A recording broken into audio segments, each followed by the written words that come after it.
I evo, nastavljamo sa radovima, da završimo ovog lijepog Koreanca. Evo, danas mi je stigao i gazda, vlasnik vozila, pa evo da i njega pitamo, je li zadovoljan? Kako ti se čini za sad? Super, napredujem odlično. Jesi zadovoljan? Super, 100%. Eto, zamijenjeno ti je kvačilo, set kompletan sa drug ležajem hidrauličnim.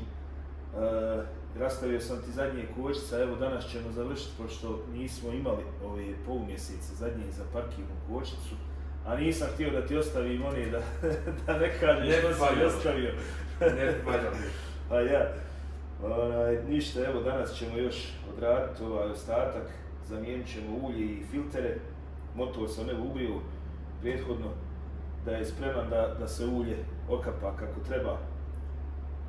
Mijenjamo 3 filtera i ulje i da sastavimo ove zadnje kočnice, pa idemo se baciti na posao.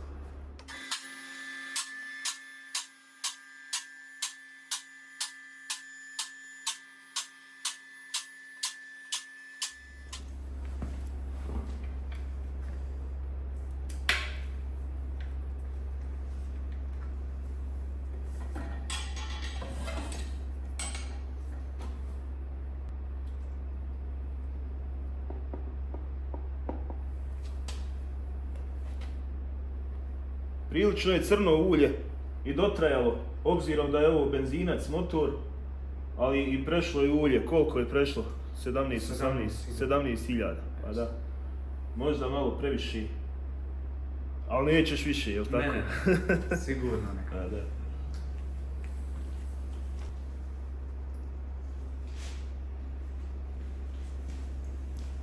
Da odvrnem filter ulja, koristim ovaj specijalni alat. Ima ih puno i dođe u setu, zavisno koji je filter na autu.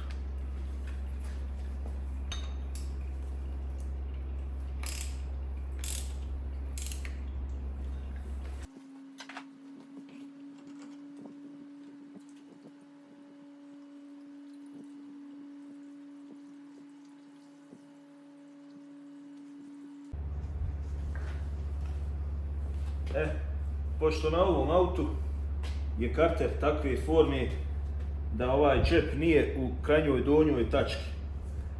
To znači da ne možete čitavu količinu ulja ispustiti, ostane ovdje možda jedna deca ulja u karteru koja se može izvaditi onda ili sisaljkom, to je alat koji se spoji na kompresor, pa možete isisati sa gornje strane kroz šipku gdje se mjeri ulje. A ja sam evo sebi improvizovao i napravio, kupio sam medicinsku špricu i savio sam ovdje u plastičnu cjevčicu i onda mogu ovako da je ubacim unutra i evo pogledajte koliko ulja izvlačim, a ne može samo da izađe. Evo je, puna šprica.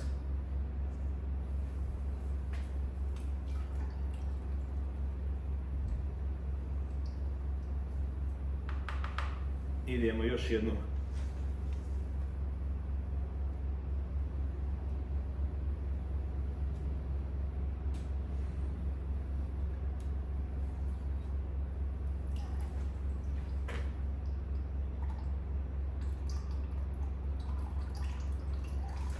Često nailazim na auta gdje ovi čepovi nisu u krajnjoj donjoj tačci i onda ostane ta količina ulja, ali ja ne želim to da zamijenim bez da izvadim čitavu količinu i da zamijenim kompletno ulje u motoru.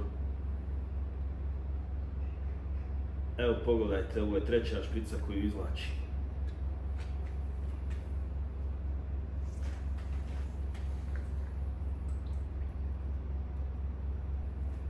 Evo je i četvrta šprica. Evo, tek je tu negdje otprilike kraj.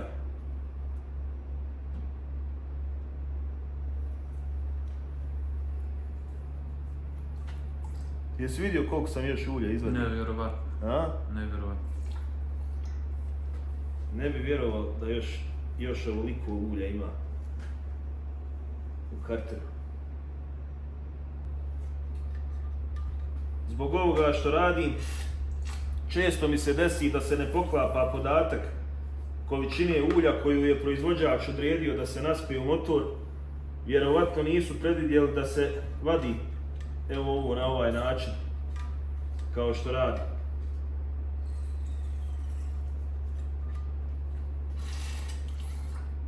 Eto ga. Gotovo.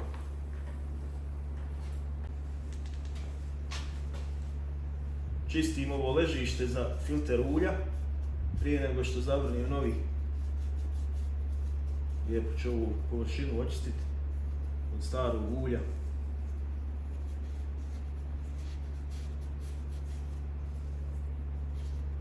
Poslije toga mogu brake cleanerom ovo lijepo oprat da se ne vidi da je išta curilo, da se sljevalo.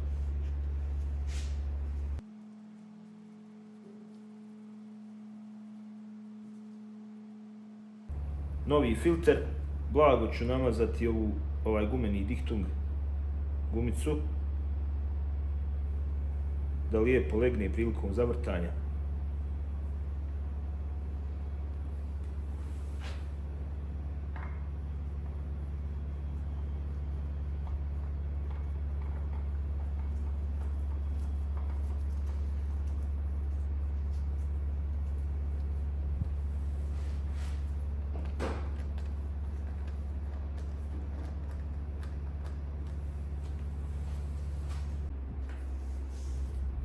Dobro očistiti ovaj čep.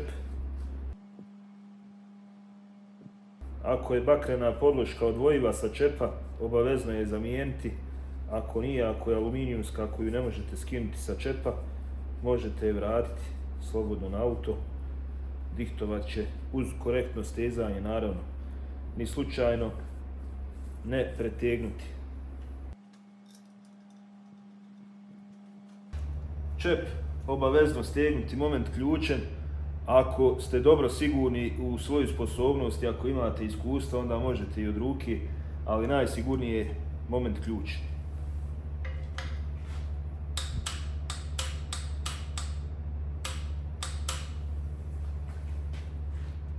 ...35 Nm ili 3,5 kg se steže ovaj čep. Evo da operemo sve ovo okolo, da nema ostataka masnoće od ulja. Mogu se malo taj mjenjač mi oprati odnosno kad su već tu. Da operemo i mjenjač, jel? Ako nije problem. Hajde na zahtjev. Na zahtjev može. Mogu ti reći da se je dobro zapnio.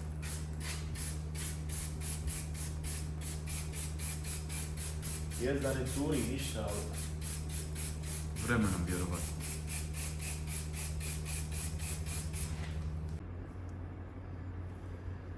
Stare pakne, nove pakne. Evo ovdje na ovom dijelu, ova je poprilično potrošena. Pa sam htio vlasniku da udovoljim, da mu zamijenim i pakne za parkirnu kočnicu.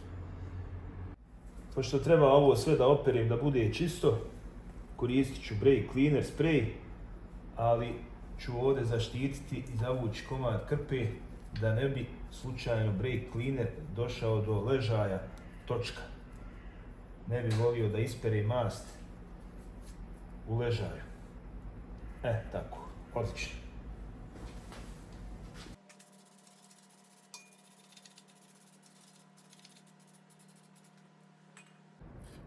Usput evo mogu provjeriti i rad ovih makaza koji zatežu parkirnu kočnicu. To je jedna poluga koja tamo ide i kopča se na sajlu. Na ove odstojnike gdje se naslanjaju pakne možete staviti malo bakrene masti, ali ne previše, tek toliko da je masno. Oprugice i zatezači pakni su u odličnom stanju, samo sam ih očistio. Inače, imaju i setovi zamjenski da se zamijeni ovo sve, ali u ovom slučaju nema potrebe.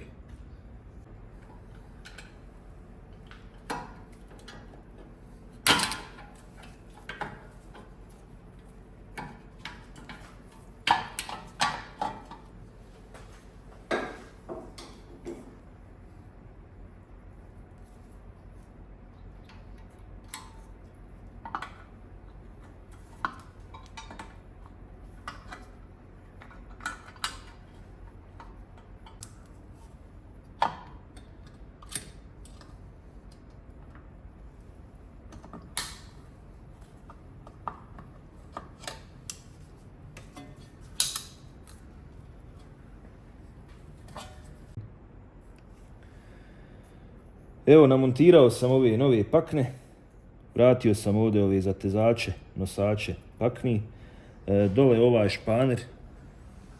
španer gdje se šteluje hod ili razdaljina pakni jedna od druge. Vratio sam u prvobitni krajnji sabijeni položaj, a poslije toga kad namontiram i disk, naštimat ću hod kako treba da parkirna kočnica bude dobra. Sljedeće što treba da uradim je da očistim dobro ovu nabu, to sam vam već govorio u prethodnim videima. Jako bitno je očistiti do osnovnog materijala.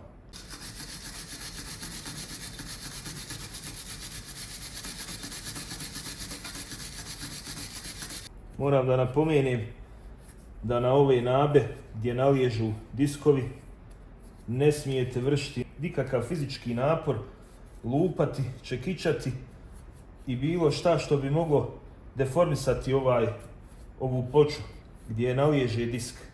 U protivnom imate trajan problem sa autom koji trese na visokim brzinama, periodično kočenje kočnice, volan koji se klima u rukama i tako dalje. Jednostavno ne valja. Ovako to treba da izgleda. Procedura štimanja hoda pakni je taj da zategnete prvo pakne, zategnut ću pakne do trenutka kada više ne može da se okreni disk, a zatim ću vratiti malo nazad da mogu rukom da ga okrenem i onda je potrebno da u unutrašnjosti auta povučem parkirnu kočnicu, da se pakne polumjeseci nađu u ovom svom ležištu u unutrašnjosti diska. Zatim ponoviti isti proces još jednom, onda je sve u redu. Čistim ležišta za pločice, za disk pločice i ovo mora biti dobro čisto kako bi pločica imala slobodan hod. Provjerio sam, vadio sam i ove klizače, u odličnom su stanju, treba evo ovako da idu. Sada mažemo ove površine ovdje. To je specijalna mast koja se koristi za kontakte između pločice i nosača kliješta. Montiram nosač kliješta. Sada ću stegnuti još ove vike sa zada, ova dva šarafa što drži nosač. Zatim stavljam pločice. Kočiona kliješta sam već vratio klip i to jednostavno mora se imati osjećaj pod rukom kako on ide. Ako imalo veći otpor stvara klip prilikom uvlačenja u cilindar, obavezno je reparirati ova kliješta, to sam već spomenuo i u prvom videu. Ovo što kliješta vise na ovom crijevu, ovo su veoma lagana kliješta pa se usudim ostaviti to da visi na crijevu. Inače, kada su teža kliješta nego što su ova, obavezno je svezati kliješta i ovdje možete ih ili za oprugu ili za bilo šta čvrsto svezati da visi, da ne bi visila i vršila opterećenje na ovo crijevo.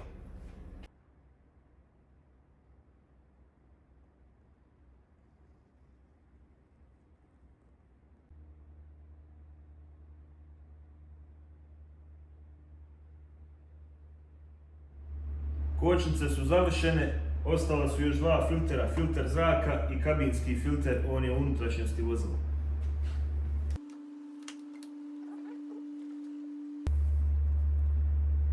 Filter zraka, prilično prljav.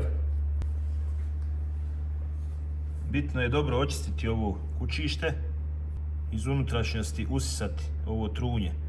Nikako ne smije doći do ovog usisnog crijeva, znači ne smijete puhati ovdje u kućištu. Bilo šta što bi ušlo u turbinu od ovog trunja napravilo bi veliku štetu.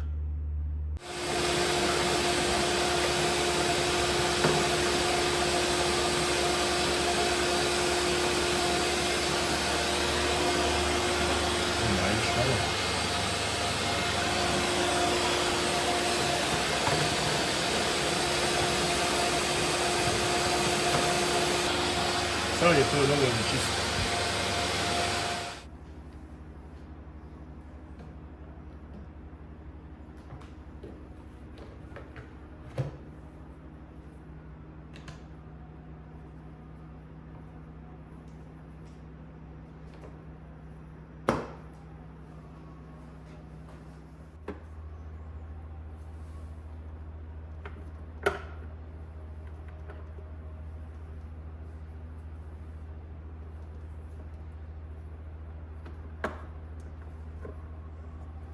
Na kiji, kao i na većini Koreanaca, ovaj filter se nalazi iza ove kasete, a vade se ovi čepovi sa strana. Zatim se mora ovaj ublaživač ovdje skinuti. Spusti se kaseta. Evo ovdje ispod ovog poklopca, tu je filter kabine.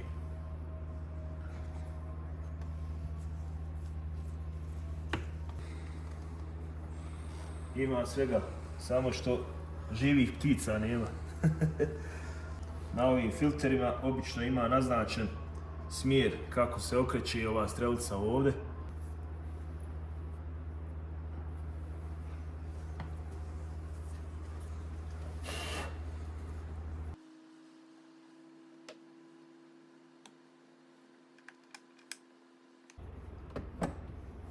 Gotovo.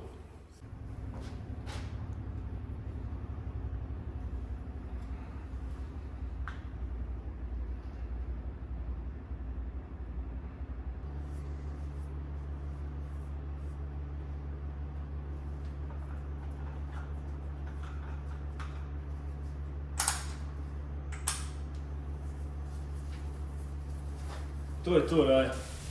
Evo nam i vlasnika. Gdje si? Kako si? Dobro, ti? Ej, dobar, dobro. Evo, završili smo ti ovo svoje kino. Super. Nadam se evo da si zadovoljan. Naravno. Zamijenili smo sve ono što smo se dogovorili. E sad, mene interesuje jesi li ti dobio neku preporuku, obzirom da auto se vozi pretežno na njemačkim cestama, jel? Jesi li dobio tamo možda neku preporuku za ovo sve ili si ti to iz neke svoje prevencije? Pa to sam ja više Zbog sebe, ti jel? mene poznaješ malo bolje. Ja. Iz neke moje prevencije, hajmo reći, ali više iz nagrade za vozilo. Na vozilu su samo zamijenjeni prednji diskovi i, hajmo reći, redovno održavanje, to je mijenjanje ulja. Tako da je to bio jedan vid prevencije, hajmo reći, a i također jedan vid nagrade za ponašanje od dosadašnjih vozila. Znači nije ti bilo žao, jel?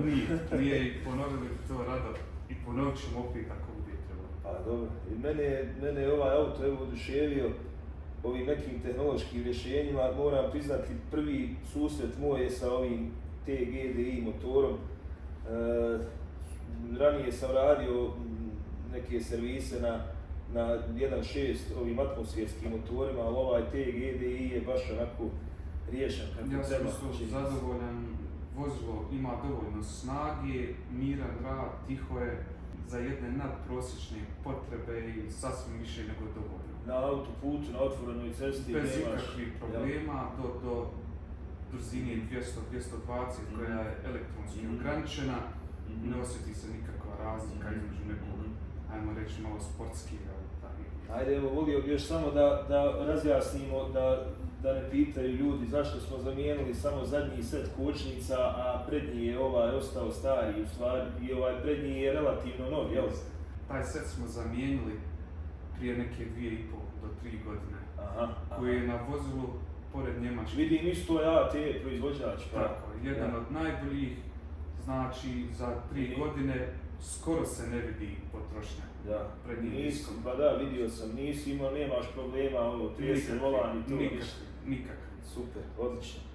Ništa, meni je bilo zadovoljstvo raditi na ovakvom vozilu. Meni također, što sam ti ja se radio vidim vozilo. također. Naravno, Puno. uvijek. Važi. Da, to bi bilo to. Nadam se da ste i vi uživali u ove 3 epizode do nekog idućeg snimanja, a vi do tada pretplatite se, lajkajte, šerajte video i vidimo se sljedećom prilikom.